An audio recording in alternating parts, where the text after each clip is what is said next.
The people who are crazy enough to think that they can change the world are the ones who do. Steve Jobs. I used to have a profound sense of this craziness. My 5-year-old self felt that the answer to the philosophical question, how do you eat an elephant, was actually quite simple. If you wanted it hard enough, you could have the power to devour it. However, my craziness has faded over the years, and I developed what our society deems sanity. I realized that the elephant that is this society is impossible to conquer, and that the world is just a continuous cycle of accumulative suffering that I can't do anything about. Thus, I came to a new and more sensible conclusion. How do you eat an elephant? You don't. Instead, you let it be because it is too big and it will crush you. This changed once again.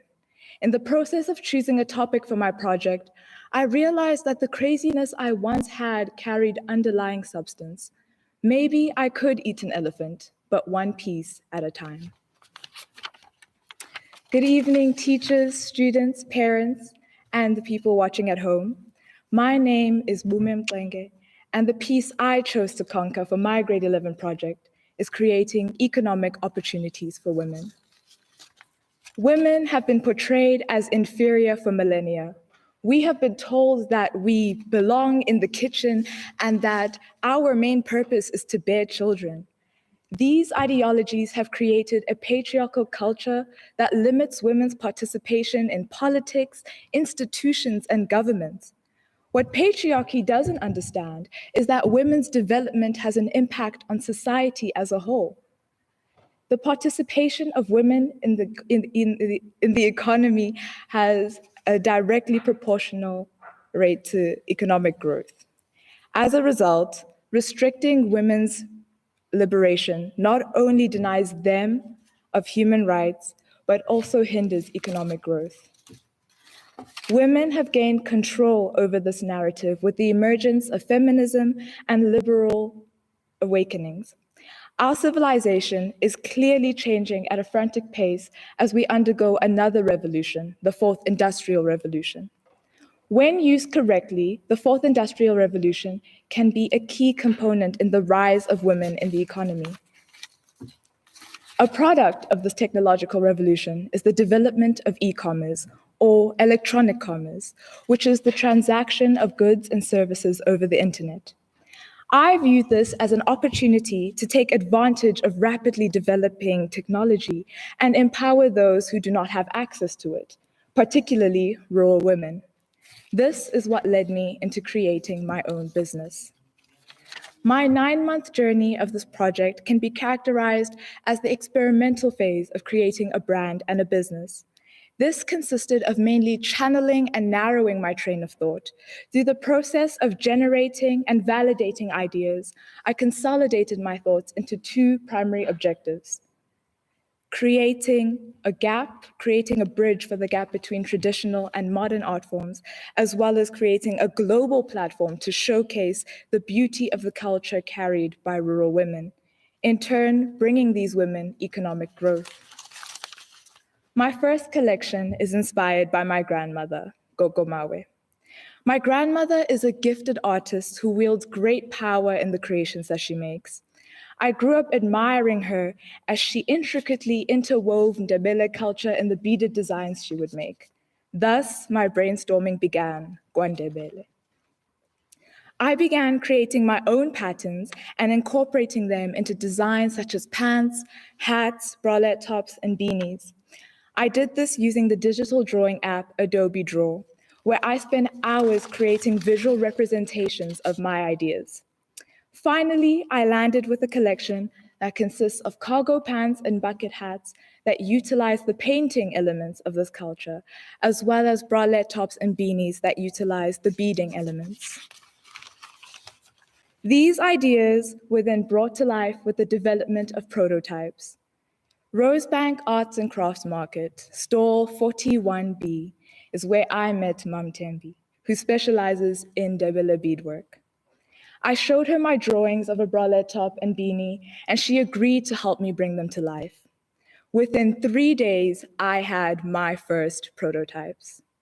Being able to see what were just once thoughts and ideas as tangible products was such a rewarding experience. While holding these prototypes in my hand, I thought of my classmate Nikki, who once asked, "Are any of you proud of your projects yet?" At the time, I didn't have an answer for her, but now I can confidently say, "Yes, Nikki. Yes, I am." For the painted element of this project, I spent hours painting fabrics that would be used as patches on cargo pants and bucket hats. My mother took me to Chic and Posh, where I met Sis Agnes and Sis Fogazi, whom we like to call the lovely ladies. The lovely ladies took my measurements, and finally, all my prototypes were complete. Or so I thought. On the day I went to go pick up the pants, I found that there was a misunderstanding with the design, and the patchwork and the pockets were all in the wrong places. I had to repaint fabric in order to correct these mistakes. Starting over 5 days before this presentation seemed impossible. However, after a couple breakdowns, crying in the shower, and help from my friend Shannon, I did the impossible. My prototypes were now all complete, and all I had to do was curate a video that would demonstrate the work done in these 9 months. Considering all that I had been through, this should have been the least of my worries. I thought wrong. Instead, my laptop could not read my memory card and all the footage was inaccessible.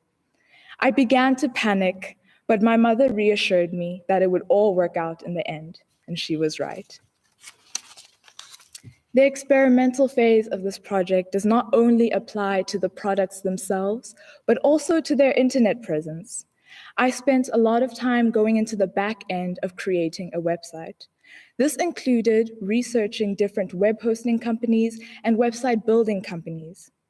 I registered for the free trial on eQuid and just started experimenting with different features and themes. This included creating web pages, such as the home page and About Us page.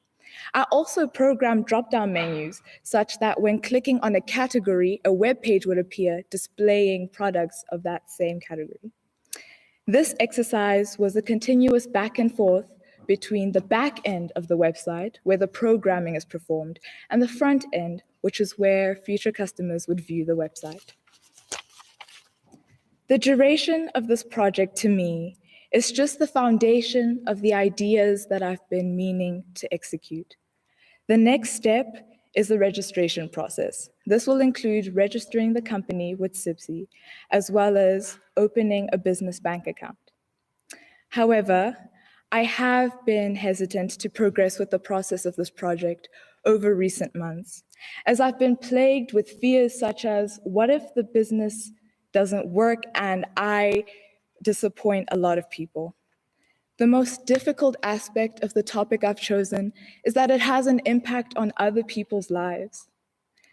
However, I have also contemplated the idea of becoming a 17-year-old business owner. That sounds incredible, but it's also terrifying. Making decisions is quite difficult for me. The most important being what I intend to do with my life. This endeavor, however, has reassured me that this decision is, at its very least, sound. I would like to thank my internal mentor, Ms. Offerman, for being a supportive and understanding mentor who allowed me to view some due dates as a suggestion. Mr. Hoff and Gosigazi for being the best guardians I could ever have. Mam Tembi and the lovely ladies for being the foundation of my project and my future business. I would like to thank my friends for helping me pick up the pieces when I felt like giving up. I would also like to thank my parents, Mama, Auntie Mandla, Tata, for supporting me throughout this process. I would like to take the time to especially thank my mother, the boss lady. Mama, thank you for all the late nights proofreading my written work. Thank you for being my primary source of guidance throughout this process. Thank you for being the calm in the storm of my panic. I love you, man. I will now be showing a lookbook that demonstrates and summarizes the work that's been done in the past months and also shows insight of what is to come. Yes.